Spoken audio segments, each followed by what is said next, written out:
This is the third set of notes on cell structure. This particular set is about the organelles that are involved in energy conversions within the cells. All eukaryotic cells have organelles called mitochondria. One mitochondria and two or more mitochondria. This is where cellular respiration occurs to take the sugars that are produced or that are used for fuel and to release the energy.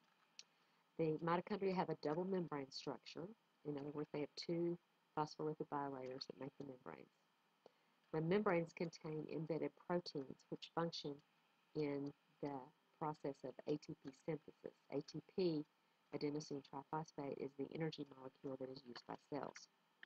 The inner membrane is folded into a series of folds called cristae, which increase the surface area inside the membrane, inside the mitochondrion. And the matrix, to the middle part, contains ribosomes and also mitochondrial DNA. It's different from the DNA that the cell has. Here's a diagram of a mitochondrion along with a micrograph of a mitochondrion. You can see that you've got the outer membrane, an inner membrane, and a space in between called the intermembrane space. Inter means between. You see the folded area called the cristae, a series of folded membranes here that increases the surface area inside the mitochondrion, and the matrix. Okay, the matrix has enzymes in it as well. So lots of structure here in these tiny little things. In the matrix, you also find mitochondrial DNA and ribosomes. In other words, the mitochondrion is able to divide on its own, like a cell within a cell, and make its own proteins. Chloroplasts are another energy-involved organelle that are found only in plant and other photosynthetic eukaryotes. They function in converting solar energy into chemical energy. Like the mitochondria, the chloroplasts also have a double membrane containing a thick fluid called the stroma. The stroma contains ribosomes and chloroplast DNA that is different from the cell's DNA. There are also within the chloroplast interconnected sacs called thylakoids or thylakoid membranes, which are stacked into stacks called grana, 1 granum, 2 grana. The thylakoid membranes are the site of photosynthesis reactions. We'll talk a lot more about how this works in a subsequent unit about cellular respiration and photosynthesis.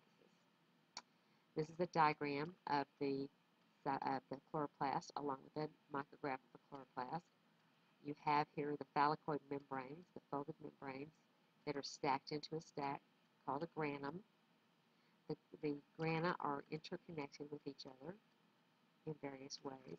You've got your outer membrane, your inner membrane, and within the inner membrane, the thick liquid stroma containing some of the enzymes.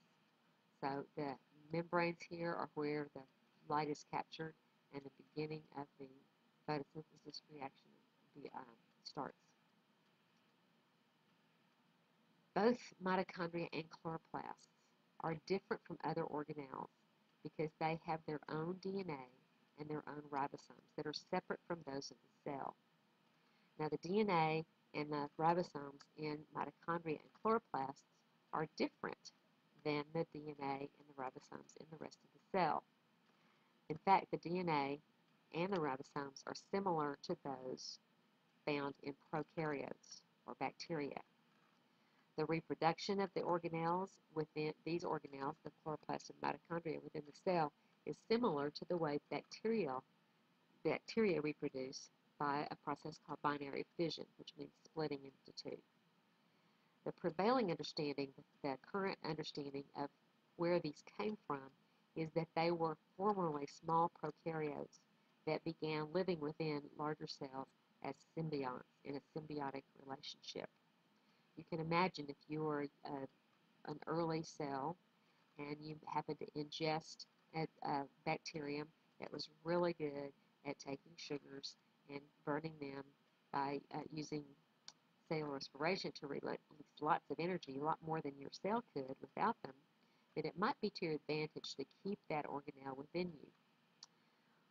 Also, if you ingested an organelle similar to a chloroplast that could actually make food for you, there wouldn't be a really good reason to digest it. It would be much better to keep it within you. And that's what scientists think happened to lead to the origin of mitochondria and chloroplasts. This diagram, which is also seen in your book, shows you the summary of what we call the endosymbiotic theory. Okay? If an oxygen-using prokaryote was ingested by a non-oxygen-using eukaryote, an early eukaryote, and found that it had a lot more energy from that bacterium, that prokaryote, then it would keep it as an organelle, as the mitochondrion, to produce energy for the cell. Now, some of those cells that began to have, those eukaryotic cells, early eukaryotes that began to have mitochondria in them, may also have ingested a photosynthetic prokaryote that could eventually become a chloroplast. And again, it's an advantage to the host cell to keep that within them and have it reproduce and live within them and make food for it. It's a much bigger advantage than to just digest it and use it for food the one time. This concludes the notes on energy conversions. We'll talk more about energy conversions and energy converting organelles in a later unit.